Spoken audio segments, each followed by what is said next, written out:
কত সুন্দর আমাদের এই সরিষা ক্ষেত। আমার দেশের মাটি সোনার চেয়ে খাঁটি। কত সুন্দর কথা। হে বাংলাদেশি, বাংলার মানুষ, এই বাংলাদেশকে তোমরা ভালোবাসো না, ভালোবাসো ভিন দেশকে। আমাদের এই দেশটি কত সুন্দর। আপনাদের কাছে বলি, এই ভিডিওটা দেখানোর উদ্দেশ্য হলো, এই যে আমরা দেখতেছি এমন একটা এলাকায় আমরা আছি, যে এলাকার মানুষগুলো 100% মুসলমান, আল্লাহভীরু, সহজ সরল, দিনদার, ইসলাম প্রিয়। এই গ্রামের মানুষগুলো শতকরা 95% শিক্ষিত। বাংলাদেশের ইউনিভার্সিটি থেকে শুরু করে বিভিন্ন মাদ্রাসা, মসজিদ, ইউনিভার্সিটি, স্কুল, কলেজে শিক্ষকতা করেন এবং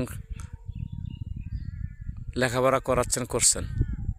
আবার দেশে যখন আসে গ্রামে, এই লোকগুলো দেখেন কত সুন্দর ফসল ফলায়। আপনি বুঝতে পারবেন না যে এই লোক, ওরা লেখাপড়া করে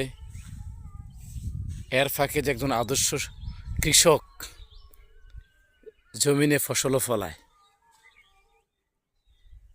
আর আমরা অনেকে আছি ঢাকা শহরে বাড়ি গাড়ি করে নাজি চালের ভাত খাই, মনে করি আমরা ভিআইপি। আমার তো মনে হয় যে এই দেশের এই মানুষগুলো এই মাটির মধ্যে সোনার ফসল ফলে। যেই ফসলগুলো দেখতেছেন, ঢাকা শহরে 3 থেকে 400 টাকা কেজি সরিষার তৈল, কিন্তু তারপরও আমরা বিশ্বাস করি না যে 1 নম্বর তৈল।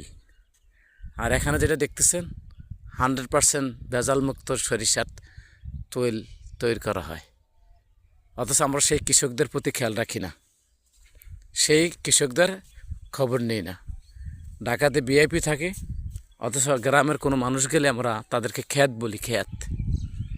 আপনারা কি বলেন? এরকম আছে না অনেকে? গ্রামের কোনো মানুষ গেলে, সহজ সরল মানুষ, ঢাকার ভিআইপি